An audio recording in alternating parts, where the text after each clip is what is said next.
ಸ್ವಲ್ಪ ಏನಂದ್ರೆ ಈಗ ಸ್ವಲ್ಪ ಟೆಕ್ನಾಲಜಿನೂ ಹಂಗೆ ಆಗ್ಬಿಟ್ಟಿದೆ ಇವಾಗ. ಯಾಕಂದರೆ ಸ್ವಲ್ಪ ಗ್ರಾಫಿಕ್ಸ್ ಎಲ್ಲ ಜಾಸ್ತಿ ಇತ್ತು.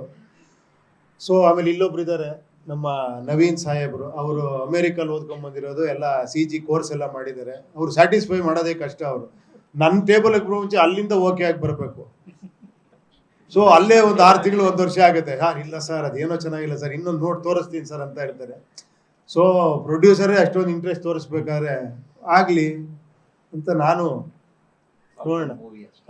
ಇಟ್ಸ್ ಆಲ್ ಫಾರ್ ಮೂವಿ ಅಷ್ಟೇ.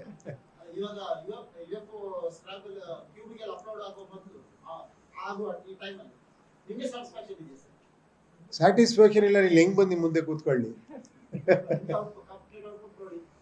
ಇಲ್ಲ ಸ್ಯಾಟಿಸ್ಫ್ಯಾಕ್ಷನ್ನು ಯಾವಾಗಲೂ ಕೂಡ ಅದು ಎಂಡ್ಲೆಸ್. ಅದು ಸ್ಯಾಟಿಸ್ಫ್ಯಾಕ್ಷನ್ ಅಂದರೆ ನಿಮ್ಗೆ ಇನ್ನೂ ಏನೋ ಒಂದು ಸಿಂಪಲ್ ಆಗಿ ಹೇಳ್ಬೇಕಂದ್ರೆ, ಯಾರೋ ಒಬ್ಬ ಆರ್ಟಿಸ್ಟು ಒಂದು ಪೇಂಟಿಂಗ್ ಮಾಡಿ ಇಟ್ಟಿದ್ದಂತೆ, ಯಾರೋ ಒಬ್ಬ ಕಸ್ಟಮರ್ ಬಂದಂತೆ, ಎಲ್ಲ ನೋಡೋದಂತೆ, ಸರ್ ಇದು ಈ ಪೇಂಟಿಂಗ್ ಮುಗಿದೋಗಿದ್ಯಾ, ತಗೊಂಡೋಗ್ಬೋದಾ, ಬೈ ಮಾಡ್ಬೋದಾ ನಾನು ಅಂತ. ಅವ್ನು ಕಲಾವಿದ ಹೇಳಿದಂತೆ, ಅದು ಮುಗಿಯಲ್ಲ, ನಿಮ್ಗೆ ಇಷ್ಟ ಆದರೆ ತಗೊಂಡೋಗಿ ಅಂತ. ಅಂದ್ರೆ ಅರ್ಥ ಆಯ್ತಾ? ಅವ್ನು ಟೈಮ್ ಇದ್ದಾಗೆಲ್ಲ ನೋಡಿ ಇಲ್ಲೊಂದು ಏನೋ ಸಣ್ಣದೊಂದು ಹಿಂಗೆ ಹಾಕಿದ್ರೆ ಚೆನ್ನಾಗಿರುತ್ತಲ್ಲ ಅಂದ್ರೆ ಯೋಚನೆ ಪಡ್ತಾ ಇರ್ತಾರೆ. ಅದು ಯಾವತ್ತೂ ಮುಗಿಯಲ್ಲ. ಅದು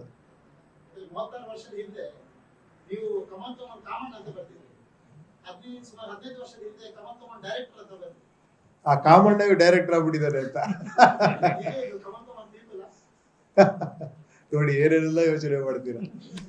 ಸೊ ನನಗೆ ಬಹಳ ಖುಷಿ ಅಂದ್ರೆ ಪ್ರೆಸ್ ಕಾನ್ಫರೆನ್ಸ್ ನನಗೆ ಅರ್ಧ ತಲೆ ಬಿಸಿನೇ ಇರಲ್ಲ, ಆರಾಮಾಗಿ ಬಂದ್ಕೂತು. ಯಾಕಂದ್ರೆ ಎಲ್ಲ ನೀವೇ ಹೇಳ್ತಾ ಇರ್ತೀರ, ನಿಮ್ಗೆ ಗೊತ್ತಿರುತ್ತೆ ಎಲ್ಲ.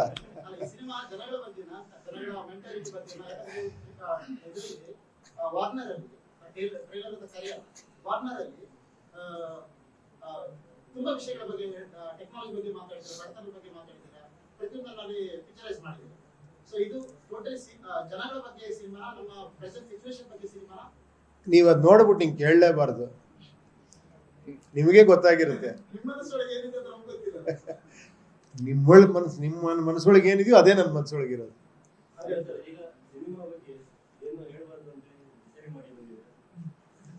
ಎಲ್ಲವನ್ನೂ ಮಾತಾಡ್ತಿದ್ದೀರಲ್ಲ, ಏನ್ ಕೇಳಿದ್ರೆ ನಾನು ಹೇಳ್ತೀನಪ್ಪ. ನಿಮ್ ಕತೆ ಹೇಳ್ಬೇಕಾ? ಸೀನ್ ನಂಬರ್ 1 ಹಿಂಗ್ ಸ್ಟಾರ್ಟ್ ಆಗತ್ತೆ ಅಂತ. Thank you. ನೀವ್ ಹೇಳ್ಬೇಕು ಇವಾಗ, ನಿಮ್ಗೇನ್ ಅನ್ನಿಸ್ತು, ಇನ್ನೇನ್ ಅನ್ನಿಸ್ತು ಅಂತ.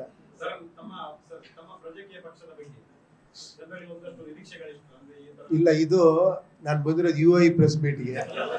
ಆಮೇಲೆ ಇವ್ರು ಏನಯ್ಯ ಪ್ರಜಾಕೀಯ ಪ್ರೆಸ್ ಮೀಟ್ ಮಾಡ್ಬಿಟ್ರಿ ಅಂತಾರಲ್ಲ.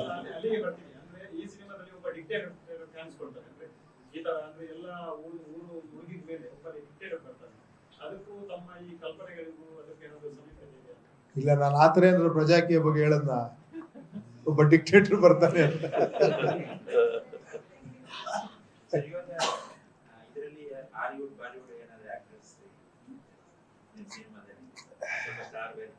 ಸ್ಟಾರ್ ವ್ಯಾಲ್ಯೂನ ನಾನು ಯಾವತ್ತು ಕಂಟೆಂಟ್ ವ್ಯಾಲ್ಯೂ ನೋಡೋನು.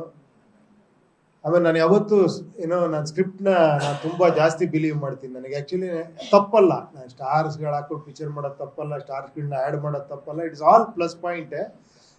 ಬಟ್ ನನಗೆ ಮುಂಚೆಯಿಂದ ಏನಂದರೆ, ನಾನು ಮುಂಚೆಯಿಂದನೂ ಕೂಡ ಟೆಕ್ನಿಷಿಯನ್ ಕೂಡ ಆದಷ್ಟು ಹೊಸಬ್ರು ಟ್ರೈ ಮಾಡ್ತೀನಿ. ಯಾಕಂದರೆ ಮ್ಯೂಸಿಕ್ ಡೈರೆಕ್ಟರ್ ಹೊಸಬ್ರು ಇರಲಿ, ಕ್ಯಾಮ್ರಾಮನ್ ಹೊಸಬ್ರು ಇರಲಿ ಅಂತ. ಯಾಕಂದರೆ ಒಂದೇನಂದರೆ, ನನ್ನ ಸ್ಟೈಲ್ ಆಫ್ ಸಿನಿಮಾಗೆ ನಾನೇನೋ ಬೇರೆ ಥರ ಯೋಚನೆ ಮಾಡ್ತಿರ್ತೀನಿ. ಆಮೇಲೆ ತುಂಬ ಟೈಮ್ ತೊಗೊತೀನಿ. ಪಾಪ ತುಂಬ ಎಸ್ಟಾಬ್ಲಿಷ್ ಆಗಿರೋರು ದೊಡ್ಡ ಸ್ಟಾರ್ಗಳು ನನ್ನ ಡೇಟ್ಗೆ ಅಕಾಮಿಡೇಟ್ ಮಾಡೋಕ್ಕಾಗಲ್ಲ, ನಾನು ಅವ್ರಿಗೆ ಅಡ್ಜಸ್ಟ್ ಆಗಬೇಕಾಗತ್ತೆ. ಸೊ ಅವ್ರಿಗೆ ಅಡ್ಜಸ್ಟ್ ಆಗಬೇಕು ಅಂದರೆ ನಾನು ಸ್ವಲ್ಪ ಕಾಂಪ್ರಮೈಸ್ ಆಗಬೇಕಾಗತ್ತೆ. ಅಂದರೆ ನನ್ನ ಈ ಹುಚ್ಚುತನಗಳು ಸ್ವಲ್ಪ ಕಾಂಪ್ರಮೈಸ್ ಆಗಬೇಕಾಗತ್ತೆ. ಸೊ ಅದೊಂದು ಹುಚ್ಚುತನ, ಇದೊಂದು ಹುಚ್ಚುತನ. ನನಗೆ ಈ ಹುಚ್ಚುತನ ತುಂಬ ಇಷ್ಟ. ಸೊ ಇದರಲ್ಲೇ ಆಟಾಡ್ಬೇಕು, ಸ್ಕ್ರೀನ್ ಪ್ಲೇಲಿ ಆಟಾಡಬೇಕು ಅಂತ ಸ್ವಲ್ಪ ಜಾಸ್ತಿ ಇದು ಮಾಡ್ತೀನಿ ಅಷ್ಟೇ.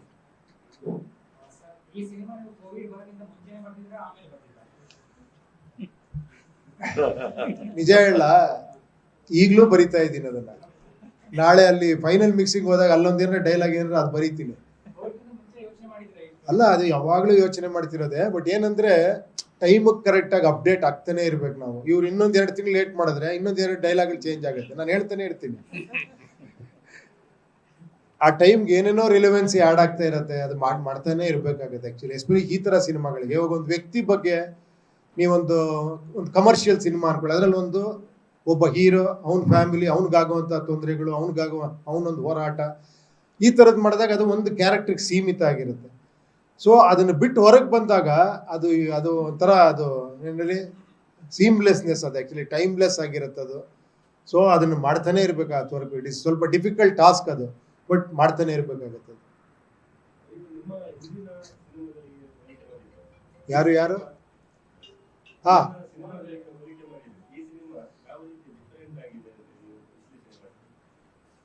ಇದು ಹೆಂಗೆ ಅಂದ್ರೆ ಒಂದು ಸ್ವಲ್ಪ ಕನ್ಫ್ಯೂಸ್ ಆಗುತ್ತೆ. ಯಾಕಂದ್ರೆ ಡಿಫ್ರೆಂಟ್ ಮಾಡಿ ಅದೇ ಉಪೇಂದ್ರ ಸಿನಿಮಾ ಅದೇ ಡಿಫ್ರೆಂಟ್ ಆಗಿರುತ್ತಲ್ಲ, ಅದೇ ಆ ಡಿಫ್ರೆಂಟ್ ನಾರ್ಮಲ್ ಆಗ್ಬಿಡ್ಬಾರ್ದು ಆಮೇಲೆ. ಅದೇ ಏನೋ ಡಿಫ್ರೆಂಟ್ ಆಗಿರೋದೇ ಅವ್ರ ನಾರ್ಮಲಿಟಿ ಅನ್ನೋ ಥರ ಆಗ್ಬಾರ್ದು. ಸೊ ಆ ಥರ ಏನಿಲ್ಲ, ಡಿಫ್ರೆಂಟ್ ಅಂತ ಏನಿಲ್ಲ. ನನಗೆ ಮುಂಚೆಯಿಂದ ಏನು ಅಂದರೆ ಒಂದು ಟೈಟ್ಲ್ ಇಡ್ಬೇಕಾದ್ರೆ ಅಲ್ಲೊಂದು ಕ್ರಿಯೇಟಿವ್ ಒಂದು ಇದಿದೆ ಅಂತ. ಒಂದು ಟೈಟ್ಲ್ ಸುಮ್ಮನೆ ಇಡಬಾರ್ದು, ಆ ಟೈಟ್ಲ್ ಕೂಡ ಯೋಚನೆ ಮಾಡೋಂಥ ಒಂದು ವಿಷಯ ಇಡಬೇಕು. ಒಂದು ಪೋಸ್ಟರ್ ಮಾಡಿದ್ರು ಅದರಲ್ಲೂ ಯೋಚನೆ ಮಾಡೋ ಥರ ಒಂದೇನು ವಿಷಯ ಇಡಬೇಕು. ಒಂದು ಸೀನ್ ಮಾಡಿದ್ರೆ ಅದರಲ್ಲಿ ಒಂದು ಡೈಲಾಗ್ ಹೇಳಿದ್ರೆ ಅದರಲ್ಲಿ ಏನೋ ಒಂದು ಯೋಚನೆ ಮಾಡೋ ಆ ಥರದ್ದು. ಅದು ಹೇಳಿದ್ನಲ್ಲ, ನನ್ನ ಸ್ಟೈಲ್ ಅನ್ಬೋದು ಅಥವಾ ನನ್ನ ವರ್ಕಿಂಗ್ ಪ್ಯಾಟ್ರನ್ ಅನ್ಬೋದು, ಅದೇನು ದೊಡ್ಡ ವಿಶೇಷ ಅಲ್ಲ. ನಾನು ಹೇಳಿದ್ನಲ್ಲ, ಅದು ಒಳಗಡೆ ಒಂದೊಂದು ಕ್ಯಾರೆಕ್ಟರ್ಗಳು ಇರ್ತವೆ ಅಂತ. ಆ ಥರ ನನಗೆ ನನ್ನ ಜೊತೆಲಿ ಯಾರೋ ಒಬ್ಬರು ಉಪೇಂದ್ರ ಟೈಮಲ್ಲಿ ಒಬ್ಬರು ಅಸೋಸಿಯೇಟ್ ಡೈರೆಕ್ಟರ್ ಇದ್ರು. ಅವ್ರು ಯಾವಾಗ ಹೇಳೋರು ನನಗೆ, ನೀನು ಯಾವ ಥರ ಗೊತ್ತೇನೆ, ನಿನ್ನ ಕಟ್ ಹಾಕ್ಕೊಂಡು ಚಾವಟಿ ತಗೊಂಡು ಹೊಡ್ಕಂತಾನೇ ಇರ್ತೀಯ, ನಮ್ಗೆ ನೋಡೋಕ್ಕಾಗಲ್ಲ ಅಂತ. ನಾನು ಏನಿದು ವಿಚಿತ್ರವಾಗಿ ಹೇಳ್ತಾ ಇದ್ದಾರೆ ಅಂದರೆ, ನೀನು ಸ್ಯಾಟಿಸ್ಫೈ ಆಗಲ್ಲ, ಸುಮ್ಮನೆ ಹೊಡ್ಕೊಂತಾನೆ ಇರ್ತೀಯಲ್ಲ ಅಂತ. ಆ ಥರ ಅದೇನೋ ನನಗೆ ಖುಷಿ ಕೊಡೋದು ಆ ಥರ ಮಾಡೋದಷ್ಟೇ.